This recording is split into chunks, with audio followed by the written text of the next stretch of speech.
如果要在10到19这10年间选出一款最佳单机游戏，你的名单会是谁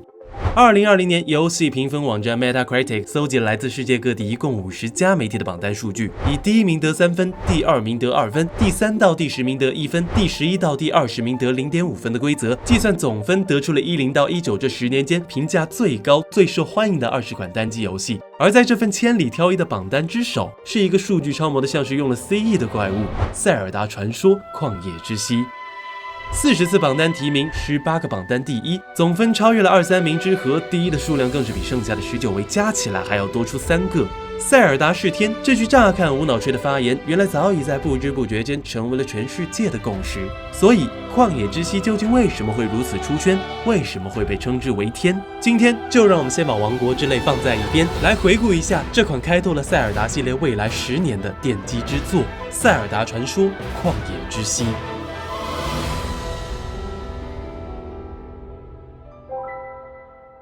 提到旷野之息，你会想到什么？丰富的交互、精致的谜题、有趣的挑战，或是承载这一切的海拉鲁世界。在过去的6年里，几乎每隔1年半载，我都会重新从复苏神庙醒来，开始一段新的冒险。而每一次勾起我这股野炊瘾的，永远是这个画面。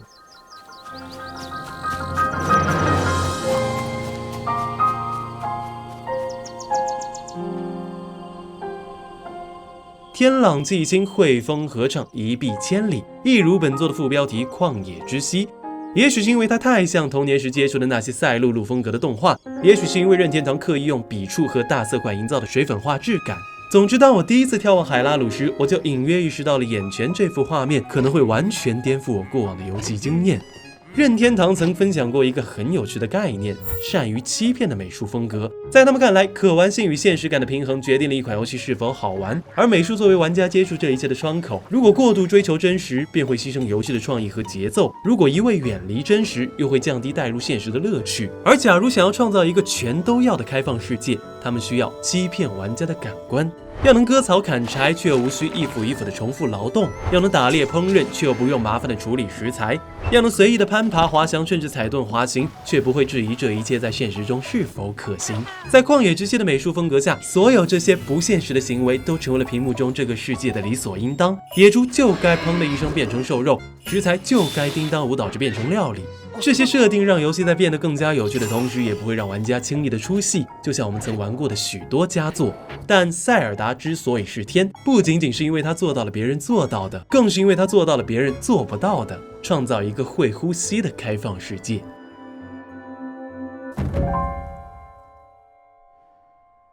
开放世界的未来应该是什么样子？越来越多的文本，越来越大的地图，越来越高清的画质，或是越来越精致的脚本堆料。在旷野之息出现以前，所有人都以为我们就将这样一路疾驰，直到硬件水平暴涨，或是撞进 AI 的怀抱。但旷野之息的出现，让我们看到了一条不一样的道路。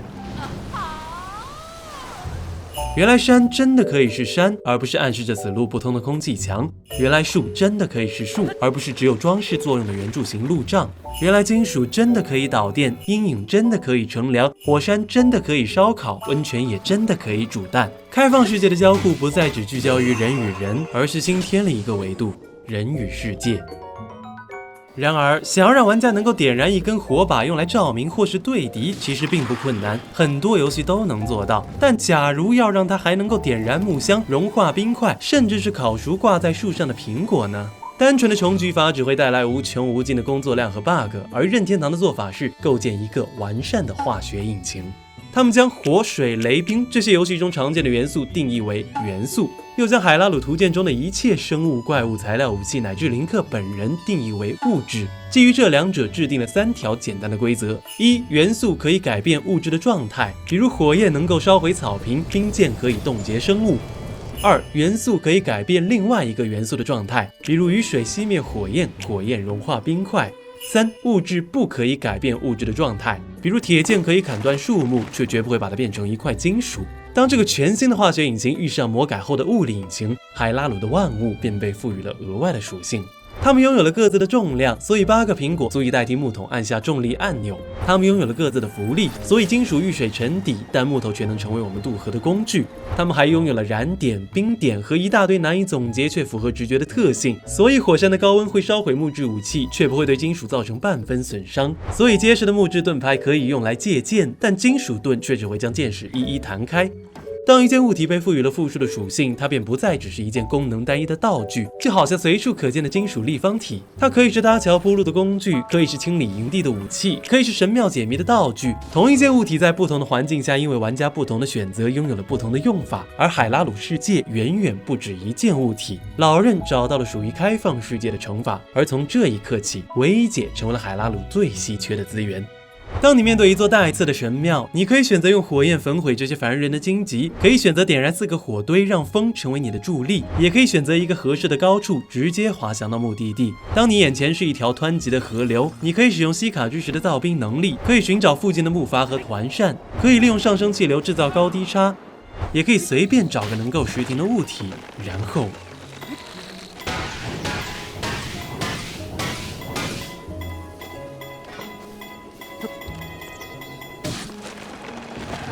想要我的签名吗？任天堂用2个引擎为旷野之息编织了一套缜密的规则，让玩家可以在这套规则下尽情地发散思维、挥洒创意，创造只属于自己的游戏体验。而与此同时，这些规则又足够简单，极其符合玩家的直觉，且完全没有什么学习门槛，因为它们本就源自于现实，只是经过了一点点的艺术加工。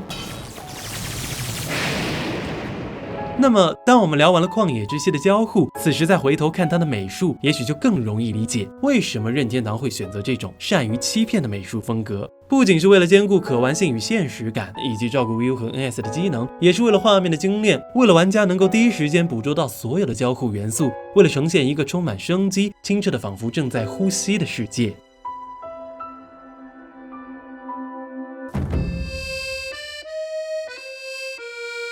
1818年，德国艺术家弗里德里希曾创作了一幅画作《雾海上的旅人》。一位西装革履的绅士站在山巅，面向云海和群山，脚下是已经征服的高山，远方是等待探索的迷雾。这是一场浪漫主义的神迹，也是一次对于壮游的幻想与致敬。壮游是18世纪欧洲贵族子弟间流行的一种传统旅行，他们往往会在学业完成之后，花费上数月或是数年的时间游历欧洲大陆以增长见闻。而这段旅途最艰难的一站，就是翻越阿尔卑斯山脉。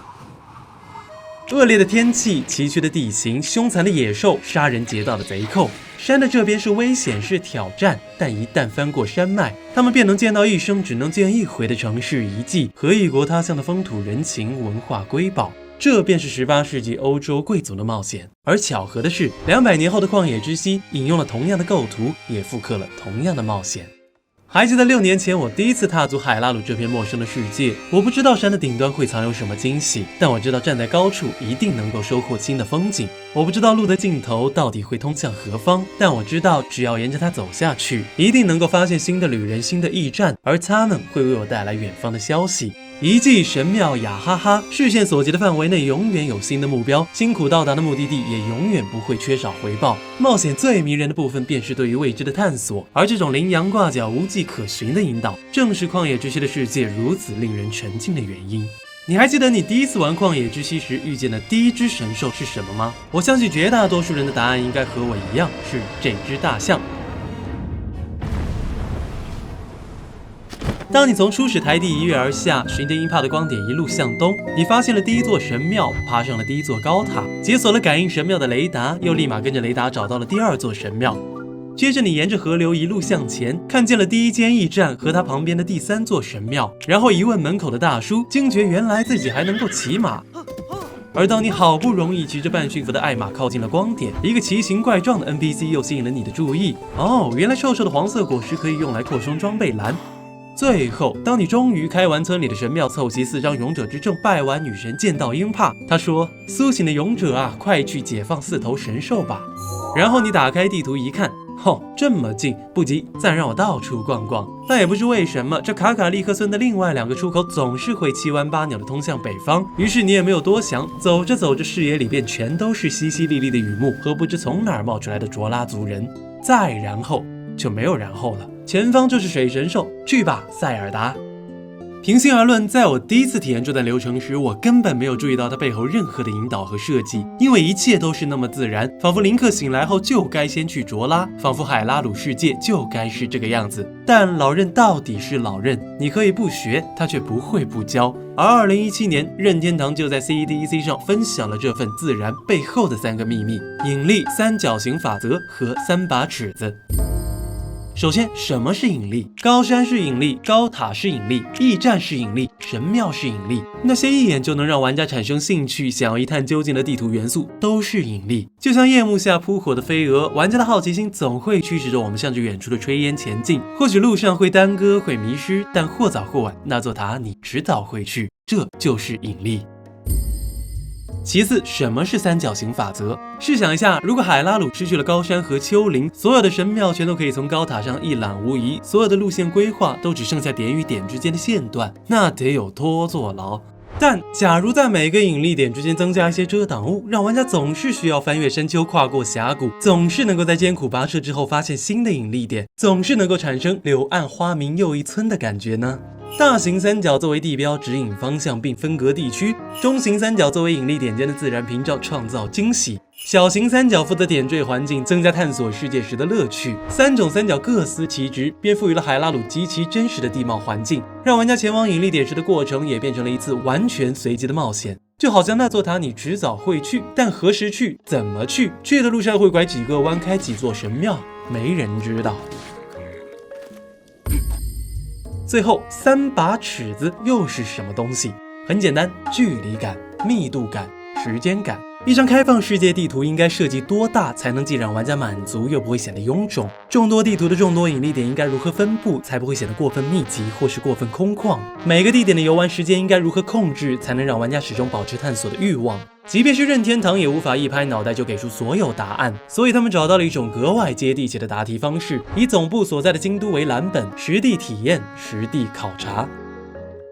于是他们参考了京都周边的地形，创造了海拉鲁大陆的群山与平原。于是他们研究了全家便利店的分布规律，建立了西卡神庙的分布网络。于是他们走遍了京都的大街小巷、名胜古迹，决定了攻略每座神庙、每个迷宫、每条主线需要花费多久。看似随心所欲，实则处处心机，好像无拘无束，其实一切尽在掌握。所以这大概就是为什么旷野之息的开放世界看起来如此空旷，但一旦沉浸其中，你就永远也想不起拯救公主。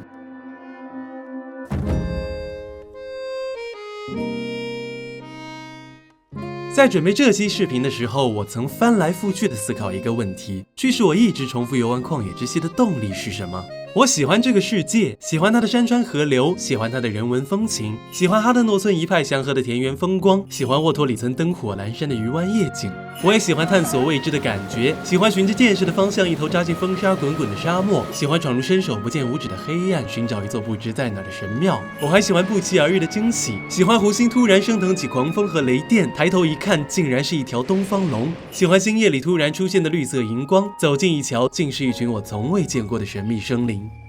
当然，我同样也喜欢它无处不在又恰到好处的解谜，喜欢在恨不得怒砸手柄的时候灵光一闪，找出隐藏在表象之下的另一重答案。喜欢满世界搜寻口耳相传的诗歌字谜，发掘出那些隐藏的秘密。迷你挑战、支线任务、小游戏，呀哈哈！这个世界有太多让我喜欢的东西。而当我最终想起那幅每次勾起我野炊瘾的画面，我找到了答案：冒险。一位刚刚苏醒的勇者站在山巅，面向大地和群山，前方是等了100年也不介意再多等一会儿的公主，远处是飘着黑烟，一看就值得一探的火山。游戏一开始，老人就用这幅画面告诉玩家，你可以去拯救公主，但你更应该到处走走。给你一个拯救公主的终极目标，又毫不设限，毫不催促，再加上林克是个哑巴，不会整天把拯救塞尔达挂在嘴边，所以旷野之息给我的感觉总是很舒缓，很放松，总是能够让我专注于这个世界，专注于它的一草一木。于是不知不觉间，我走过了平原，翻过了雪山，穿过了雨林，跨过了大海。我曾在大地的尽头眺望古人留下的迷宫，也曾在炎热的沙海偶遇妖精栖身的绿洲。这个世界很大，大的可以容下7、8种截然不同的气候地貌，容下数百种不同的生物怪物以及材料。这个世界又很小，小的翻来覆去遇见的都是那几张熟悉的面孔，小的似乎一不留神就已经看遍了所有的风景。在绝大多数的开放世界都在追求着更大、更多、更拥挤的时候，任天堂却依旧秉持传统，坚持要让游戏中的每一项元素都能物尽其用，无论是道具还是村民。就比如卡卡利克村那个白天种萝卜、夜里练习剑术的老头，在我第一次遇见他时，他就向我埋怨村里另一个种南瓜的帅老头用自家的铠甲南瓜抢走了他家素素萝卜村特产的称号。随后，当我去他老伴的店里购物，又得知了他因此而不让店里贩售铠甲南瓜，一副睚眦必报的样子。但当我某天下午发现他步履匆匆的往店回赶，以为出了什么大事，却发现原来他只是赶着下班回家对老伴嘘寒问暖，简直就是模范丈夫。又比如利特森那5只合唱团小鸟的母亲，每天都会趁着晚上女儿们睡觉的时候来到厨房，为他们准备明天的料理。一位母亲照顾5个孩子，我也常常疑惑他们的父亲到底去了哪里？难道是因为风神社的暴动而不幸殉职？直到我走遍世界，解开了所有的谜题，再次偶然间回到这里，我才恍然大悟，原来这位父亲就是那个总是拉着手风琴高歌密语的吟游诗人卡西瓦，真是只我行我素的博德。每一位 NPC 都有各自的故事，用着各自的方式生活着。热爱传闻的3叶这一次终于取材到了沙漠深处的格鲁德，云游四方的康吉斯画了大半个世界，画技却还是那么童真。还有每一座驿站都不会缺席的特里，就算是快要冻成冰棍，也依然坚持随时随地的坑钱。对比其他的开放世界，海拉鲁可能并不以人与人的故事见长，但这并不代表任天堂没有对此倾注心血。8座种族、民俗、气候、地形全都迥异的城镇，76个与人相关且包罗万象的迷你挑战，以及12段遗失在世界各地的回忆，这是一场横跨了过去与现在的冒险。我们不只是在治愈旧日的伤痕，更是在建立与现实的羁绊。更何况这片大地上也不只有人，还有魔物和千千万万的生物。不知道各位有没有闲来无事观察过游戏中的波克布林？这是一种社会性很强的魔物，往往成群出现，从不落单。他们就像远古时代的人类，会制作简易的木质工具，会捕捉野外的马匹作为坐骑，会聚在一起聊天打屁砍大山，会围着篝火舞蹈和狂欢。他们日出而作，日落而息，虽然鲜少走出领地，但面对送上门的猎物也绝对不会手软。换个角度看，任天堂不是在设计一个专门用来阻碍玩家的敌人，而是在设计一种真实生活在海拉鲁，只不过对我们抱有敌意的生物。所以我们的冒险也许会孤独，会一时迷失，但看看这海滩上漫步的青鹭，看看这草原上惬意的狐狸，美味又生机勃发，这段冒险注定不会无趣。更不用说老任可是饱和式的设计了136座神庙，无论走到哪里都绝对不会缺少惊喜。众所周知，神庙是整个旷野之息最核心的内容之一。它一边潜移默化地教会了我们这个世界的运行规则，一边又引导着我们开拓思维，运用这些规则去创造新的玩法。它们的难度可能并不算高，但它们的创意却总是能让人直呼卧槽。就比如双子的记忆这座神庙，第一次遇见的时候，谁又能想到原来双子山本身就是一个提示，原来谜题和答案可以不在同一座神庙里。又比如拿起的勇气，直接挑战了人类的思维惯性，将玩家早已习惯的固定机关变成了一个可以搬动的解谜道具，完美诠释了拿起的勇气。再比如命运乃群星之术，再次挑战了玩家的思维盲区，将我们司空见惯的墙壁装饰变成了谜题的答案，突出一个意想不到。体感、风向、重力、温度、电路，以及一切你想得到想不到的元素，都被任天堂做成极富创意的关卡塞进了这136座神庙，等待着玩家的发现。而且他们不只有独立于大地图之外的关卡，也有因地制宜散布在世界各地的神庙挑战。就比如在利特村外的兄弟岩附近，当你根据5只小鸟吟唱的古代诗歌，依次让风穿过岩石演奏出同样的旋律，一座神庙便会应声从大地深处升起。又比如在海拉鲁大陆上有一片叫做花中之洲的禁地，在那里无论你有多少颗星，杀过多少人马，只要踩到花朵就会被瞬间丢回入口。唯一的解法便是不要践踏花儿，以及千万不要乱砍乱伐。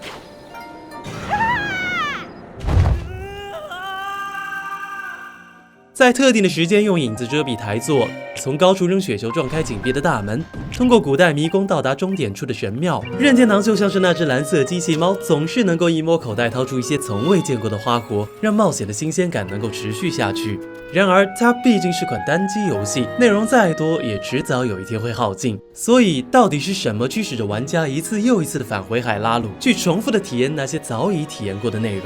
我想是因为任天堂在创造这个世界时所倾注的满腔诚意。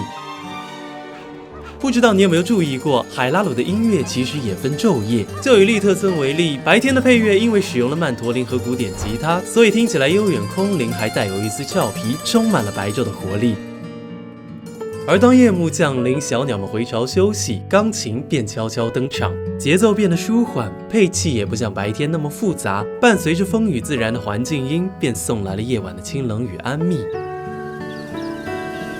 不仅如此，当你在白天时靠近5只小鸟排练平台，你会发现它们竟然也成为了配乐的一部分，不得不感叹老人的细心。而且这还没完，在卡西瓦回到家乡后，是的，这个乐团又多了一样乐器。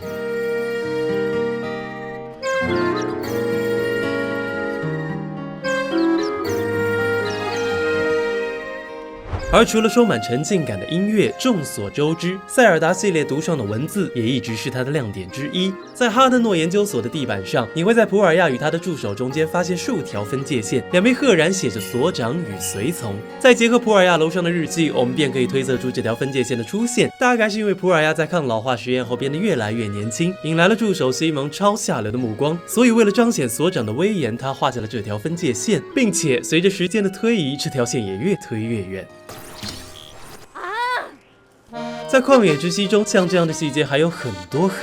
就比如林克在白天时会时不时的活动筋骨，而到了凌晨当困意袭来，他也会打瞌睡。普通的驿站墙壁每到夜晚会微微发光，而雪山的驿站则会因为地毯加厚而透不出灯光。任天堂实在是为这个世界设计了太多的细节，多到我每一个周末都能有新的发现，多到屏幕那边就像是另一个触手可及的世界。这些细节为这方世界增添了温度，而这份温度则让这段旅途从消遣变成了冒险。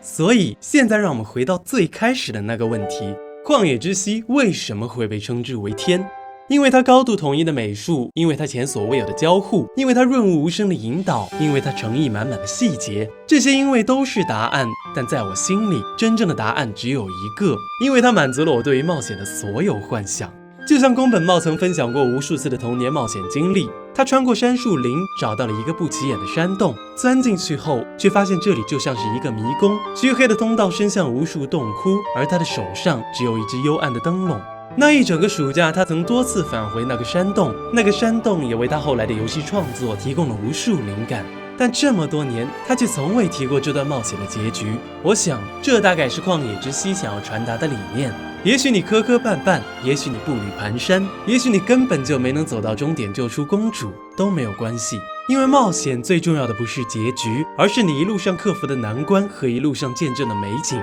冒险最精华的，也不是舔遍每寸地图解锁所有成就，而是当你回首这一路上的点点滴滴，会突然发现，原来我已经学会了这么多的技巧，原来我早已不是当年的那个菜鸟。想要删除记忆，然后再来一次，这便是我对旷野之息的终极赞赏。